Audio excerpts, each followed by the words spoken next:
আমরা আবারও আপডেট দিতে যাচ্ছি মালদা জেলার মোথাবাড়ি থানার অন্তর্গত, যেখানে প্রায় 11:30টা থেকে অবরোধ চলছে। কিন্তু আমরা দেখতে পাচ্ছি একের পর এক যে ফোর্সের সংখ্যা, যে জওয়ান, তাদের সংখ্যা কিন্তু একের পর এক কিন্তু বাড়ানো হচ্ছে। তারা প্রথমে হয়তো 10 থেকে 12 জন ছিল, আস্তে আস্তে আস্তে আস্তে কিন্তু অনেক ফোর্সের পরিমাণ অনেক কিন্তু বেড়ে গিয়েছে। আর এইদিকেও যে লোকের যে জনসংখ্যা, এদিকটা দেখাতে বলবো, এদিকেও কিন্তু আস্তে আস্তে এইদিকেও কিন্তু অনেক লোক কিন্তু জড়ো হয়েছে। তো এখন পুলিশ কি করে দেখা যাক। এখানকার কয়েকজন প্রতিনিধি তারা কিন্তু বিডিওর সঙ্গে দেখা করতে গিয়েছে পুলিশের কথা মতো।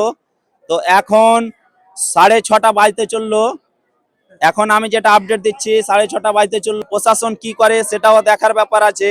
প্রশাসন কি জোর করে এই অবরোধ তোলার চেষ্টা করবে, না হলে কেন একের পর এক ফোর্স কিন্তু এখানে বাড়ানো হচ্ছে, কি জন্য হচ্ছে, এটাও কিন্তু একটা জিজ্ঞাসা চিহ্ন থেকেই যাচ্ছে যে কি জন্য এটা হচ্ছে। তো দেখা যাক, আমরা কিন্তু এরপরে হয়তো লাইভের মাধ্যমে আপনাদের সরাসরি দেখার চেষ্টা করব যে বর্তমানে মোথাবাড়ি থানার অন্তর্গত পোপার মোথাবাড়িতে, এখানে হাই স্কুলের কাছে, মোথাবাড়ি হাই স্কুলের কাছে বর্তমানে যে অবরোধ চলছে সকাল 10টা 11টা থেকে এখন 7 ঘন্টা 6 ঘন্টা 7 ঘন্টা মনে হয় হতে চললো। এখানকার যারা স্থানীয় যারা অবরোধ করছে তাদের দাবি যে যতক্ষণ না আমাদের দাবি মানা হবে ততক্ষণ আমাদের অবরোধ চলতেই থাকবে। পুরো রাত যদি থাকতে হয় রাত থাকবে, তার জন্য তারা খাওয়ার ব্যবস্থাও করবে, এরকম কিন্তু একটা কথা তারা বলছে।